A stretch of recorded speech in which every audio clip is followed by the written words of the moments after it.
Et de quoi qu'on cause? On cause justement un article très intéressant sur le langage, la manière dont nous parlons sans nous en rendre compte. C'est dans le souvent très pertinent hebdomadaire Stratégie. Vous avez peut-être remarqué que depuis quelque temps, on se souhaite une belle journée au lieu de bonne journée. Certains vont même jusqu'à dire qu'on a passé un joli moment.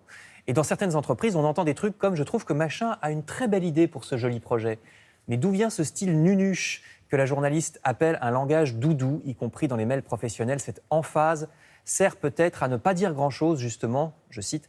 C'est souvent comme ça, les expressions ronflantes servent à cacher un vide. Si on s'en tient à une lecture au premier degré de la correspondance professionnelle, on a l'impression d'un déferlement de beauté à chaque fois que quelqu'un vous dit bonjour, je cite encore. Ces expressions déconnectées de toute réalité viendraient entre autres des réseaux sociaux, parce qu'Internet est un milieu où tout est virtuel. Et en plus, comme sur Internet, on n'est pas devant la personne à qui on parle, on a tendance à en faire trop pour rétablir un contact concret, justement. Et puis, il s'agit peut-être aussi d'essayer de faire croire que tout est formidable dans les relations professionnelles ou personnelles, alors qu'au contraire, c'est parfois assez violent. L'article cite également la fameuse expression « c'est que du bonheur », qu'on entend à tort et à travers. Mais hélas, il ne nous dit pas pourquoi les jeunes d'aujourd'hui disent tout le temps « du coup » et « en fait » au début de chaque phrase. Ça, j'aimerais bien le savoir, c'est peut-être l'objet d'un prochain article dans ce même stratégie.fr. Je passe à un article tout à fait assorti puisqu'il s'agit d'un portrait d'Anne Sylvestre, célèbre chanteuse. Oula.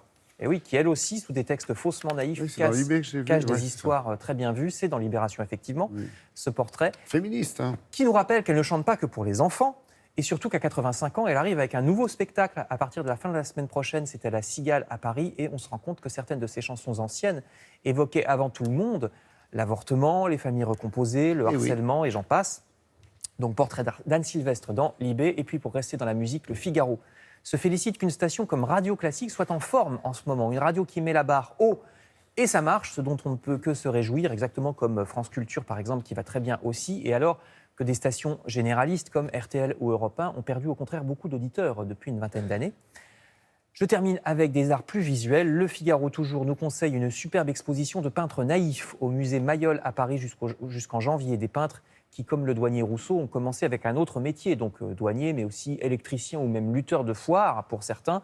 Autrement dit, ils venaient d'un milieu populaire qui ne les destinait absolument pas à une carrière artistique. Article dans le Figaro pour cette exposition au musée Mayol à Paris. Enfin, dans la Croix, vous trouverez une double page sur les spectacles à ne pas manquer dans cette rentrée. Feydeau à la Comédie Française, des classiques grecs revisités à Lyon, Alice au Pays des Merveilles en Seine-Saint-Denis, etc. à lire dans la Croix.